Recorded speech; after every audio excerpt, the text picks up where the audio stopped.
Hello दोस्तों, कैसे हैं आप सब लोग। उम्मीद करता हूं काफ़ी अच्छे होंगे। तो दोस्तों, एंथम बायोसाइंस का जो आईपीओ है उस आईपीओ में अप्लाई करने के लिए कल की तारीख में आखिरी दिन है। तो इस पर हमारा फाइनल अपडेट क्या है वो हम जानेंगे इस वीडियो के अंदर। उसके अलावा जो स्मार्ट वर्क्स का आईपीओ है आज की तारीख में उसका अलॉटमेंट स्टेटस वगैरह आने वाला है, कौन कौन लोग इंतजार कर रहे हैं उसके बारे में भी लेटेस्ट अपडेट जानेंगे। और प्रॉपर्टी शेयर आरईआईटी का आईपीओ और अभी जो भी लेटेस्ट आईपीओ वगैरह हैं उनका लेटेस्ट अपडेट जानेंगे। और ट्रैवल फूड सर्विसेज का जो आईपीओ है वो लगातार डाउन जाता जा रहा है, मतलब गिरता जा रहा है। तो उसके अंदर हमें क्या करना चाहिए उसके बारे में भी डिस्कशन करेंगे, क्योंकि काफ़ी ज़्यादा कमेंट्स आ रहे हैं, काफ़ी लोग सवाल पूछ रहे हैं। और बात करें आज मार्केट की, तो आज मार्केट के अंदर अच्छी रिकवरी देखने को मिली। सारे इंडेक्स आज तेजी के साथ बंद हुए, काफ़ी अच्छी बात रही। एफआईआईज ने लगभग 120 करोड़ रुपए की बाइंग की थी और डीआईआईज ने बाइंग की 1555 करोड़ रुपए की। मतलब आज मार्केट ओवरऑल अच्छा रहा, मतलब काफ़ी अच्छी तेजी देखने को मिली मार्केट के अंदर। फिर दोस्तों, आज स्मार्ट वर्क्स आईपीओ उसका अलॉटमेंट स्टेटस आने वाला है लिंकिन टाइम की वेबसाइट पर। MUFG अब उसका नाम हो गया है, तो MUFG की वेबसाइट पर आप चेक कर सकते हैं, MUFG की वेबसाइट पर। और लगभग अभी टाइम पर आना चाहिए, क्योंकि अभी जैसे ही MUFG नाम पड़ा है इसका उसके बाद टाइम पर आने लग गया है। तो उम्मीद है कि रात को हमें देखने को मिल जाएगा 10 बजे के आसपास इसका अलॉटमेंट स्टेटस। और टेलीग्राम व्हाट्सएप चैनल पर भी आपको अपडेट मिल जाएगा, इसीलिए टेलीग्राम व्हाट्सएप चैनल, फ्री में डीमेट अकाउंट, इंस्टाग्राम, सबकी लिंक डिस्क्रिप्शन के अंदर है, ज्वाइन कीजिए। और ऑफिशियल यूट्यूब चैनल से ही ज्वाइन कीजिए, क्योंकि अगर आप दूसरे कहीं से ज्वाइन करते हैं, सर्च करके ज्वाइन करते हैं, तो बहुत सारे फ्रॉड और फेक चैनल्स बने हुए हैं। फिर आपके साथ कोई फ्रॉड हो जाए, कुछ धोखा हो जाए, तो फिर हमारी भी जिम्मेदारी नहीं होगी। इसीलिए ऑफिशियल यूट्यूब से ही ज्वाइन कीजिए, ताकि क्या है कि आपके साथ कोई भी फ्रॉड ना हो। और अभी बात करें इसकी डिमांड की, ग्रे मार्केट के प्रीमियम की, तो 3% के आसपास जीएमपी बता रही है, मतलब कम डिमांड है। 14 रुपए पर शेयर एक अंदाजन जीएमपी है। और जीएमपी सिर्फ एक अंदाजा है, इसके पूरे भरोसे आप मत रहिएगा, ये गलत भी हो सकती है। फिर दोस्तों, एंथम बायोसाइंस का आईपीओ, तो इस आईपीओ में अप्लाई करने के लिए कल की तारीख में आखिरी दिन है। तो इस पर हमारा फाइनल अपडेट क्या है, देखिए मैं सारी चीजें आपके क्लियर करूंगा, पर डिसीजन आपको अपने रिस्क और अपना एनालिसिस लगा के ही बनाना है। तो देखिए, जो लोग लिस्टिंग गेंस के हिसाब से अप्लाई करना चाहते हैं, तो जनरली हम हमारे 4 पैरामीटर्स देखते हैं, नॉलेज जैज या जैज पैरामीटर्स, जिसको मैं पर्सनली बोलता हूं अपने हिसाब से। ठीक है, ये सिर्फ हम रिस्क मापने के लिए देखते हैं कि भाई रिस्क इसके अंदर कैसा है। बाकी अप्लाई करने नहीं करने का डिसीजन नहीं है, वो तो डिसीजन आपको खुद को ही बनाना है। तो देखिए, सबसे पहली चीज या जो पैरामीटर हम देखते हैं वो है जीएमपी, ग्रे मार्केट का प्रीमियम। वैसे ग्रे मार्केट का प्रीमियम अंदाजा होता है, बट एजुकेशन पर्पस के लिए जानना जरूरी है। तो अभी लेटेस्ट ग्रे मार्केट का प्रीमियम 143 रुपीज पर शेयर चल रहा है, मतलब 143 रुपए पर शेयर एक अंदाजन ग्रे मार्केट का प्रीमियम है। लगभग 25% के आसपास जीएमपी बता रही है, मतलब इसकी डिमांड काफी अच्छी बन रही है। मिनिमम हम जो क्राइटेरिया लेके चलते हैं कि भी 20% हो तो ठीक है जीएमपी, वरना क्या कि थोड़ा रिस्क रहता है, तो उस हिसाब से जीएमपी वगैरह अच्छी बता रही है। तो मैं जीएमपी के मामले में इसको 1 पॉइंट देना चाहूंगा। फिर दूसरी है एंकर लिस्ट। एंकर लिस्ट काफ़ी अच्छी आई है, 10 में से लगभग हमने इसको 8 रेटिंग दी थी, तो यहाँ पर भी मैं पूरा 1 पॉइंट इसको देना चाहूँगा। फिर तीसरा है सब्सक्रिप्शन अगर देखा जाए तो 3.3 टाइम्स, 3.3 गुना के आसपास टोटल 2 दिन के अंदर सब्सक्राइब हो गया है। बड़ा इश्यू साइज है, उसके बाद भी काफ़ी अच्छा सब्सक्रिप्शन है, 8000 करोड़ रुपए तक अब तक लग चुके हैं। क्यूआईबी पोर्शन को छोड़ दें तो बाकी सारे पोर्शन फुल्ली सब्सक्राइब हो चुके हैं, काफ़ी अच्छा सब्सक्रिप्शन देखने को मिल रहा है। तो उम्मीद है कि कल की तारीख में क्यूआईबीज भी काफ़ी अच्छा सब्सक्राइब कर सकते हैं और काफ़ी जमकर पैसा लग सकता है इस आईपीओ पर।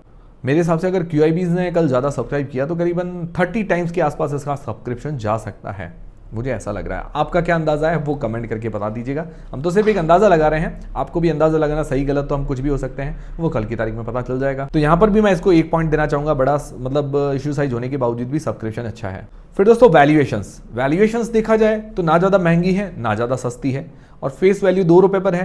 तो वैल्यूएशंस में ओके लेना चाहूंगा, तो लगभग यहाँ पर मैं आधा पॉइंट इसको देना चाहूंगा। तो 4 में से लगभग इसके 3.5 पॉइंट बन रहे हैं। तो देखिए, 2 पॉइंट होते हैं तो न्यूट्रल है, 2 पॉइंट से कम होता है तो रिस्क है, 2 पॉइंट से ज़्यादा होता है तो रिस्क कम है। तो मतलब रिस्क कम नजर आ रहा है, बैलेंस्ड कंपनी नजर आ रही है, मतलब ज़्यादा इसके अंदर इतना रिस्क नजर नहीं आ रहा है। बाकी अप्लाई करने नहीं करने का डिसीजन नहीं है। फिर ठीक है, हमें एक और पॉइंट भी ऐड करते हैं, क्योंकि हमने कहा था कि भाई अभी जमाना बदल गया है, जीएमपी के भरोसे नहीं रहना है। तो एक और पॉइंट हम ऐड करते हैं, इसका प्लस पॉइंट या नेगेटिव पॉइंट। तो इसके अंदर ज़्यादा अगर देखा जाए तो प्लस पॉइंट ज़्यादा नजर आता है, वो है अभी इसका अगर प्लस पॉइंट देखें तो फाइनेंशियल्स इसके काफ़ी अच्छे हैं, और अपने सेक्टर के अंदर ये लीडिंग कंपनीज में से एक इसका नंबर आता है।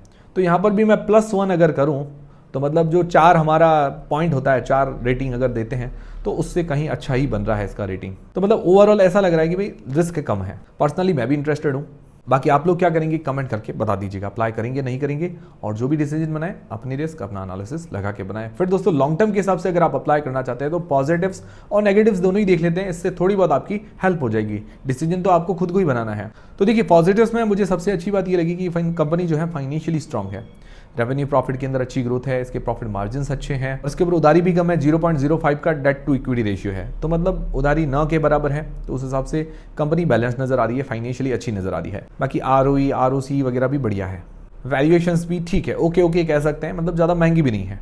बाकी अपने सेक्टर के अंदर ये लीडिंग कंपनी है, ये कुछ इसके पॉजिटिव पॉइंट्स हो जाते हैं। अब नेगेटिव क्या है?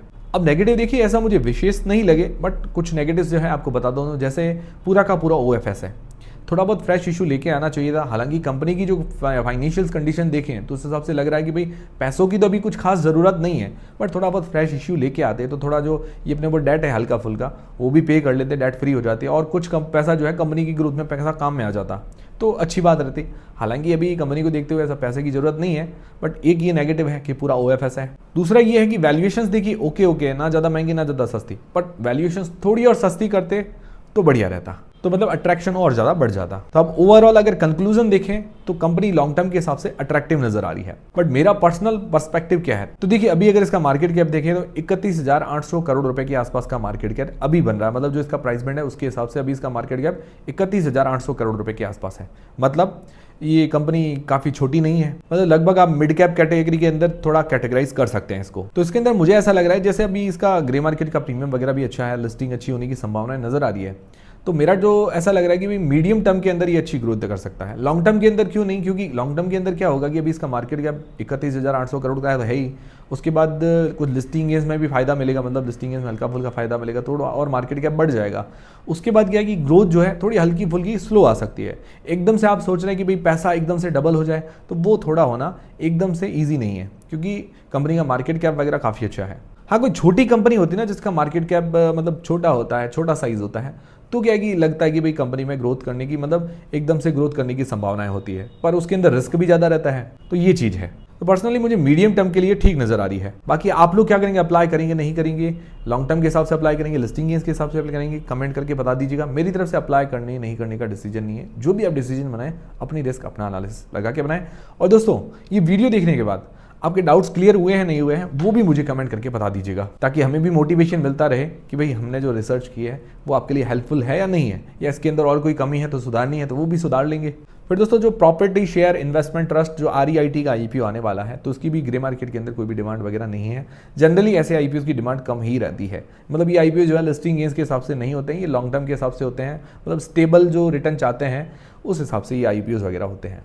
और दोस्तों अपकमिंग IPOs में अगर बात करें तो NSDL का IPO सबसे ज़्यादा इंतजार चल रहा है, अभी तक कोई भी अपडेट नहीं आया है। जब तक मैं वीडियो शूट कर रहा हूँ तब तक तो नहीं आया। कल की रात में भी मैं कह रहा था कि भी कोई अपडेट आ जाए अचानक तो अलग बात है, बट अभी तक कोई भी अपडेट नहीं है। बाकी कोई अपडेट आते ही मैं आपको अपडेट कर दूंगा, टेलीग्राम व्हाट्सएप चैनल पर भी अपडेट मिल जाएगा, इसीलिए ज्वाइन कर लीजिए टेलीग्राम और व्हाट्सएप चैनल को। फिर अब दोस्तों सबका जो सवाल आ रहा है, बहुत ज़्यादा कमेंट्स आ रहे हैं कि भी ट्रैवल फूड सर्विसेज का जो IPO है लगातार डाउन होता जा रहा है, अब इसके अंदर हमारा क्या करना चाहिए, भाई हम क्या करें, हम फंस गए हैं। काफ़ी लोग ऐसा सवाल भी कर रहे हैं।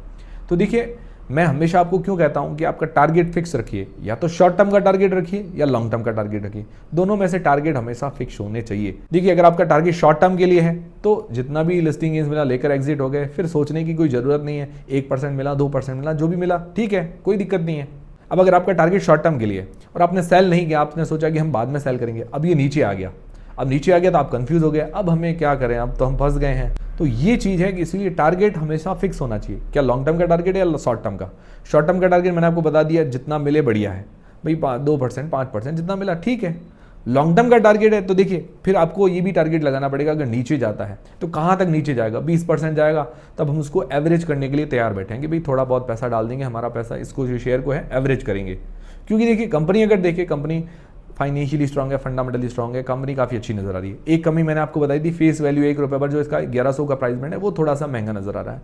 बाकी कंपनी के अंदर ऐसे विशेष कोई कमी नहीं, कंपनी काफ़ी अच्छी नजर आ रही है। हाँ थोड़ा ये भी फैक्टर है जो अभी अदानी ने अभी वो ड्रीम फोक्स का शेयर जो है डाउन हो रहा है, क्योंकि लॉन्च बिजनेस के अंदर अदानी भी उतर रहे हैं, तो उसके कारण भी थोड़ा बहुत इफेक्ट हो सकता है, पॉसिबल है। बट मुझे नहीं लगता कि इसका ज़्यादा इफेक्ट पड़ेगा, क्योंकि कंपनी जो है अपने सेक्टर के अंदर अच्छा परफॉर्मेंस कर रही है। हाँ कुछ इस चीज़ों का इफेक्ट होगा या कोई ऐसा कोई अपडेट आएगा तो वो मैं आपको जानकारी दे दूंगा। बाकी अभी अगर इसका मार्केट कैप देखें तो 13,800 करोड़ रुपए का मार्केट कैप है, स्मॉल कैप कंपनी है, और ओवरऑल फाइनेंशियली फंडामेंटली बाकी इस कंपनी जो है ठीक नजर आ रही है। बाकी जो कमियां थी वो सारी चीज़ें मैंने आपको बता दी। बाकी आप रिव्यू वाला वीडियो देखिए, listing date strategy, final decision का वीडियो देखिए, उसके अंदर और भी ज़्यादा डिटेल्स में क्लियर हो जाएगी सारी जानकारी। तो ठीक है, ये चीज़ें अब देखिए, कोई भी अगर IPO अप्लाई करे पहले टारगेट रखिए, लॉन्ग टर्म के लिए अप्लाई कर रहा हूँ या मैं शॉर्ट टर्म के लिए कर रहा हूँ, ये टारगेट फिक्स रख के उसके बाद आप अप्लाई कीजिए। कोई भी शेयर के अंदर भी ऐसा ही होता है, आपका टारगेट होना चाहिए। आपने रिसर्च की है, भाई हमारी रिसर्च ये कहती है कि भाई इसके अंदर हमारा टारगेट ये है, उसके बाद यहाँ तक चला जाएगा शेयर, तो थोड़ा बहुत टारगेट अंदर होना चाहिए आपके। बाकी पर्सनली मैंने तो लॉन्ग टर्म के हिसाब से अप्लाई किया था। ठीक है, ये थे सारे आज के अपडेट्स। बाकी मेरी तरफ से बाय सेल होल्ड सेल किसी का भी रिकमेंडेशन नहीं है, जो भी डिसीजन बनाए अपनी रिस्क अपना एनालिसिस लगा के बनाए। मिलते हैं दोस्तों अगले वीडियो के अंदर।